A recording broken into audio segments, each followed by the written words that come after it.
Hi students, it's Miss McGill. Welcome to a special spring break edition of Backyard Safari. If you're lucky on spring break, you get to travel. So in the spirit of that, today we're going to travel to my neighbor's backyard. And remember, before there was internet, before there were TVs, and before there was radio, there was the great outdoors. Let's go out to my neighbor's backyard. Our neighbor's yard has 3 ponds, small, medium, and large. My sons and I used to come over all the time when they were younger to look for life, because where there's water, there's life. Here we're looking for frogs in the neighbor's medium-sized pond. There's one jumping in. If we were looking at the face of a clock, you would have seen it at 1 o'clock. Now here's one down at 7 o'clock. You can see its big legs there. And frightened away, diving down. All right, let's check out the bigger pond. The bigger pond is full of goldfish.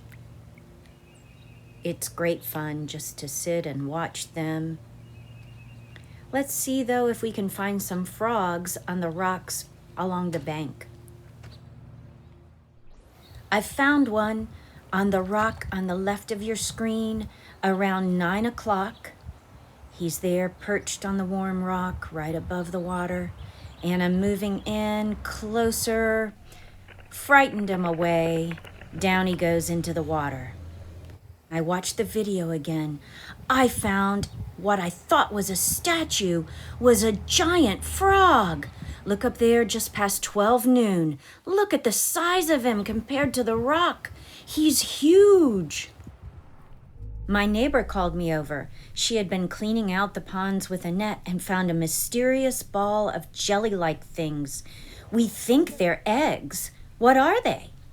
Here are some of the resources I use when I want to learn more about frogs and other amphibians.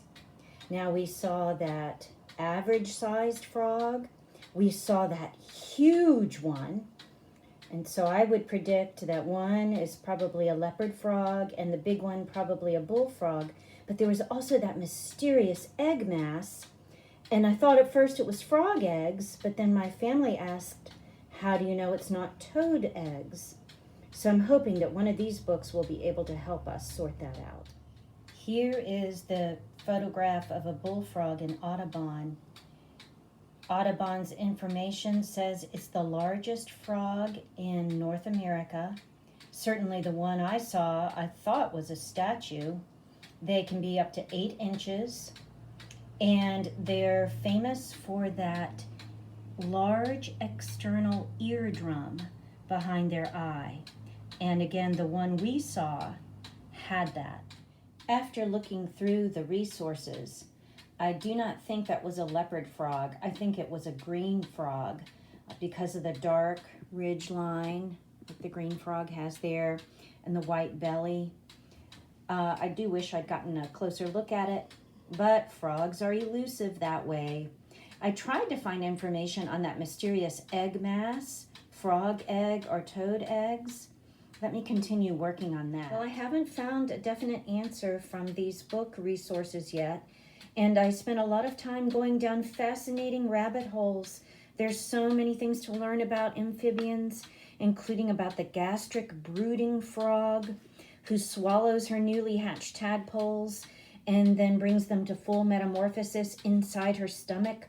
Oh, okay, let's go to the internet, though, and go back to the original question about toad eggs versus frog eggs. The internet is its own series of rabbit holes, some accurate and some not, but I found a video series by ConnecticutNaturalist.org, Frog versus Toad Eggs, How to Tell Them Apart. It's an amazing video, I recommend it, and if the video's accurate, that round mass of eggs is frog eggs.